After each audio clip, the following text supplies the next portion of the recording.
So guys Oval test का तीसरा दिन और टीम इंडिया जो हो वो सेकंड इनिंग में 396 रन पे ऑल आउट होगी। यानी इंग्लैंड के सामने टारगेट बनता है 374 रन का। क्यों? क्योंकि इंग्लैंड के पास 23 रन की लीड थी। तो अगर इंग्लैंड को 374 रन का टारगेट चेज करना है तो ये इंग्लैंड क्रिकेट हिस्ट्री का सेकंड सबसे बड़ा हाईएस्ट रन चेज होगा। इससे पहले इंग्लैंड ने जो हो वो 378 रन टीम इंडिया के अगेंस्ट साल 2022 में बर्मिंघम में चेज किए थे। बात करें तो तीसरे दिन के खेल में एक सबसे बड़ा आउट ऑफ सिलेबस क्वेश्चन आ गया आकाशदीप सिंह। दरअसल दूसरे दिन नाइट वॉचमैन के तौर पे बैटिंग करने आया था आकाशदीप सिंह और तीसरे दिन आकाशदीप सिंह और यशस्वी जायसवाल ने जिस तरीके से बैटिंग की और 107 रन की पार्टनरशिप की और 107 रन की पार्टनरशिप में इंग्लैंड ने कभी सोचा भी नहीं होगा कि 68 रन जो हो वो सिर्फ आकाशदीप सिंह के ही होंगे। तो इंग्लैंड को कुछ पता ही नहीं चला और आकाशदीप सिंह और यशस्वी जायसवाल दोनों ने जो हो 100 रन से ज्यादा पार्टनरशिप कर डाली। और वो जैसे नंबर 4 का शुभमन गिल इस सीरीज में सबसे ज्यादा रन बना रहा था, तो नंबर 4 आकाशदीप सिंह ने लिया और शुभमन गिल के रन भी ले लिया। और कमाल की बात है फिर शुभमन गिल के इसी इनिंग में रन भी नहीं बने। तो आकाशदीप सिंह की तारीफ होनी चाहिए। एक नाइट वॉचमैन होने के बाद जो है वो बंदा 65-70 रन की पारी खेल देता है और यशस्वी जायसवाल से भी बेटर स्ट्राइक रेट से। तो आकाशदीप सिंह ने जो हो टीम की जिस तरीके से शुरुआत दी उसके बाद यशस्वी जायसवाल ने भी अपनी सेंचुरी बनाई और यशस्वी जायसवाल ने तो सीरीज की शुरुआत सेंचुरी से की थी और यहाँ भी जो हो वो सेंचुरी बना डाली। चलिए जी ठीक है, ये हो गया। उसके बाद बात करें कप्तान शुभमन गिल। तो यार गाइज हमारे कप्तान शुभमन गिल ने रन तो 11-12 बनाए बट जो शुभमन गिल का खुद का डिसीजन था रिव्यू लेने का वो बहुत घटिया था और वो दिन के आखिरी में कहीं ना कहीं गलत भी साबित होता दिखाई दिया क्योंकि मोहम्मद सिराज के पास रिव्यू ही नहीं बचा था। दरअसल कप्तान शुभमन गिल बैटिंग करने आए, नो डाउट कोई 11 रन बनाए 50 रन बनाए उससे कुछ फर्क नहीं पड़ता।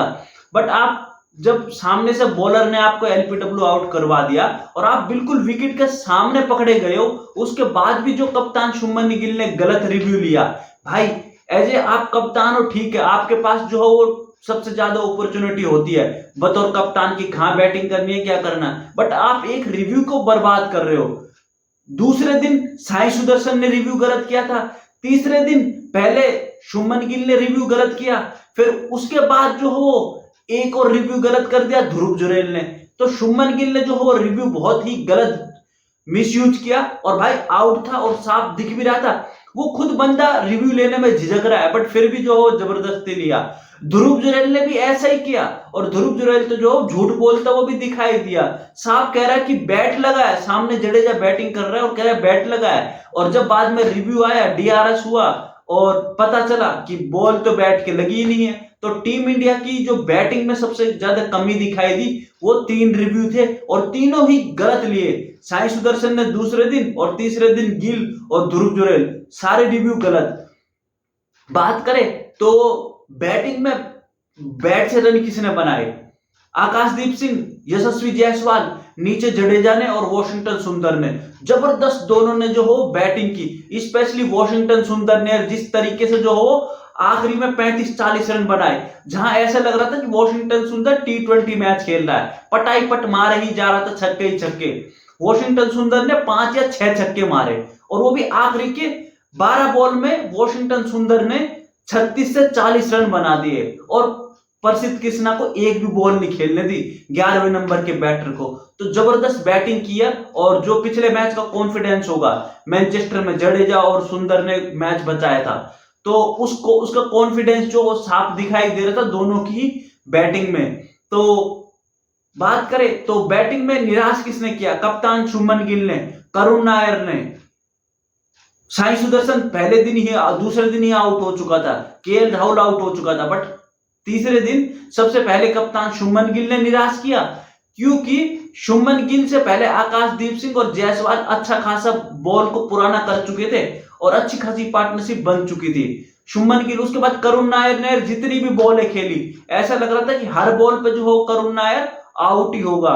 और यहां से जो हो अब करुण नायर, मुझे नहीं पता टीम इंडिया कितने चांस देगी, करुण नायर को भाई यार 5 चांस तो मिले हैं, मतलब 5 टेस्ट मैच में 4 टेस्ट मैच करुण नायर खेला है और चारों टेस्ट मैच की 8 इनिंग में करुण नायर की भरपूर बैटिंग का चांस था। बट अनफॉर्चुनेटली, हालांकि ओवल टेस्ट मैच की फर्स्ट इनिंग में हाफ सेंचुरी जरूर बनाई थी, बट अब देखना होगा कि टीम इंडिया क्या डिसाइड करेगी जब अब होम सीरीज शुरू होगी टेस्ट की सितंबर अक्टूबर में, जब वेस्ट इंडीज और साउथ अफ्रीका दो टेस्ट मैच खेलने के लिए, तब देखना होगा। बट अभी तो जो हो सबसे लचर परफॉर्मेंस किसी का था तो बतौर बैटिंग तीसरे नंबर पे, चाहे वो साई सुदर्शन ने की या करुण नायर ने की, दोनों की ही बैटिंग जो हो फेल होती गई और दोनों ने, एक ने 3 नंबर पे की, एक ने 6 पे, पर दोनों ही जगह जो हो दोनों ही फेल होते हुए दिखाई दिए। अपार्ट फ्रॉम शुभमन गिल के पास एक अपॉर्चुनिटी थी, शुभमन गिल के पास अपॉर्चुनिटी थी सुनील गावस्कर के रिकॉर्ड तोड़ने की, और शुभमन गिल के पास आखिरी पारी थी इस टेस्ट सीरीज की, और शुभमन गिल को रन बनाने सिर्फ कुछ 30-35, जिसमें शुभमन गिल ने 11-12 रन तो बना दिए, और 20 रन जो है वो शुभमन गिल अब भी कम रह गया सुनील गावस्कर साहब के। सुनील गावस्कर साहब ने 1971 में 724 रन बनाए, 774 रन बनाए थे वेस्ट इंडीज के अगेंस्ट, उनकी डेब्यू सीरीज थी और वो भी 8 इनिंग में, और शुभमन गिल के पास 10 इनिंग थी, 754 रन बन चुके थे, बट फिर भी 20 रन का गैप रह गया। और अब पता नहीं दूसरी अपॉर्चुनिटी कब आएगी ऐसे कि आपको इतनी जबरदस्त फॉर्म में 754 रन, इससे पहले जो वो 732 रन वाला रिकॉर्ड तोड़ा था शुभमन गिल ने पिछले इनिंग में, बट 20 रन का जो रिकॉर्ड है वो कहीं ना कहीं रह गया। और ओवरऑल बात करें टेस्ट मैच की, तो यार 374 रन इंग्लैंड को बनाने हैं, और अगर इंग्लैंड बनाता है तो यार इंग्लैंड का सेकंड हाईएस्ट रन चेज होगा। 378 इंडिया के अगेंस्ट बनाए थे, और इसी सीरीज के फर्स्ट मैच हेडिंगली में 371-72 रन का टारगेट चेज किया था, तो टारगेट उतना ही है जितना हेडिंगली में है, बट हेडिंगली और ओवल की पिच में दिन रात का डिफरेंस है। यहाँ अभी भी जो हो पिच ऐसे लग रही है बिल्कुल ग्रीन टॉप है, जबकि तीसरे दिन का ऑलमोस्ट खेल खत्म हो चुका है, इंग्लैंड कोई 30-35 मिनट बैटिंग करेगी। तो गाइस फिलहाल के लिए वीडियो को रखते हैं यहीं तक। तो गाइस अपनी राय कमेंट करके जरूर बताने कि क्या यहाँ से जो हो इंग्लैंड ये टारगेट चेज कर पाएगा या नहीं, हमें कमेंट करके अपनी राय बताना और यूट्यूब चैनल को सब्सक्राइब करना। धन्यवाद।